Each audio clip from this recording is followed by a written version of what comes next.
What is up, my bearded bros? January 26th, and now time for the matchup I've been waiting for a couple of weeks, especially with the hot streaks by both teams. The Warriors are currently on a 9-game tear. Point differential of 6.8, which is absolutely insane. Fun fact: looking at point differentials for the whole NBA, the the Western Conference only has 3 teams that are sub or that have minus point differentials, with the Lakers, Mavericks, and Minnesota Timberwolves being in between like point 0.5 and 0, which is absolutely insane. If you look at the East, everyone in the playoffs doesn't have a negative. Everyone out of the playoffs has a negative. It is crazy. Like just think for a second. You got 7 teams in the East, 3 in the West. 10 out of the 30 teams have a negative point differential. That's it. 10. You'll have 1 at a neutral point differential, and then you have 19 with a positive point differential. That is absolutely insane.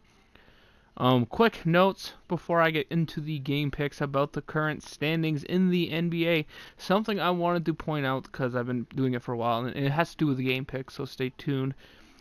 The disparity between home records and away records is absolutely incredible. Look at teams like Denver, plus 17 games at home, 500 on the road. Look at Golden State, plus 12 at home, only plus 8 on the road. Teams like Oklahoma and Portland, Oklahoma's plus 9 at home, Portland's plus 13 at home. Oklahoma's only plus 3 on the road, and Portland's minus 3 on the road. I think the biggest surprise out of all the records is San Antonio, where they are 18-7 at home and 9-15 on the road. It is absolutely crazy. Actually, no. One thing that's a little bit crazier to me record-wise, and I really want to point this out, is Dallas. Dallas is 18-6 at home, plus 12. One of the best, a home record equal to the Golden State Warriors, but they are 4-20 on the road.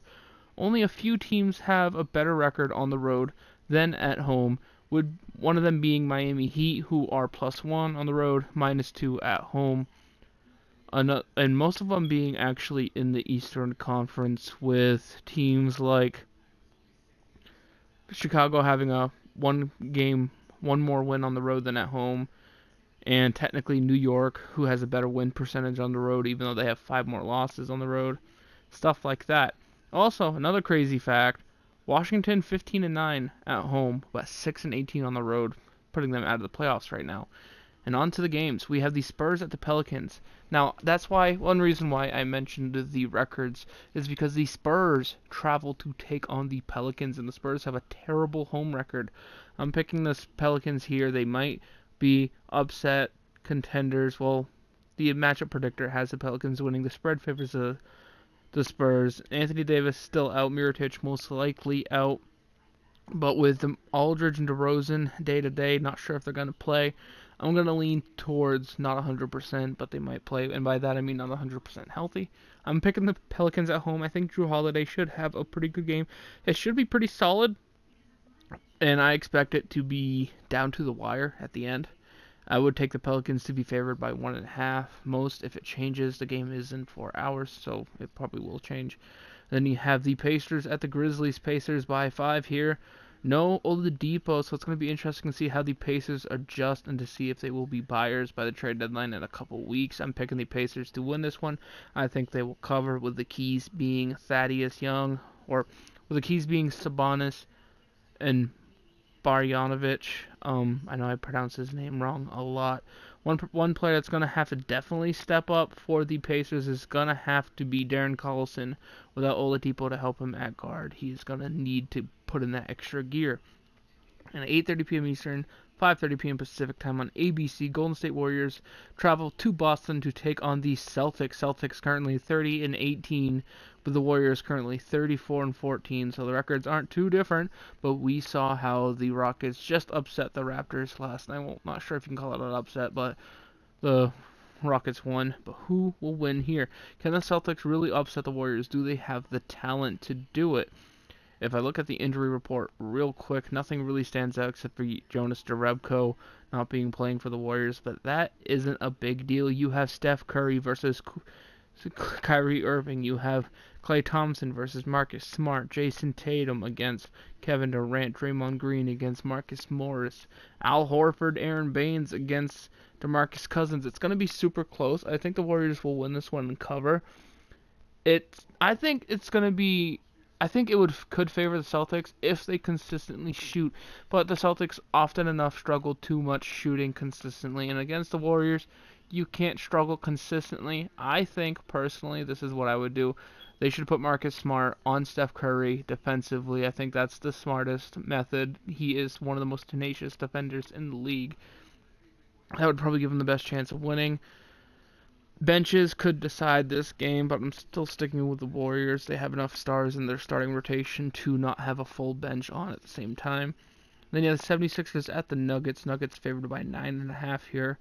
Winning in their last game with, I believe, Jokic suspended.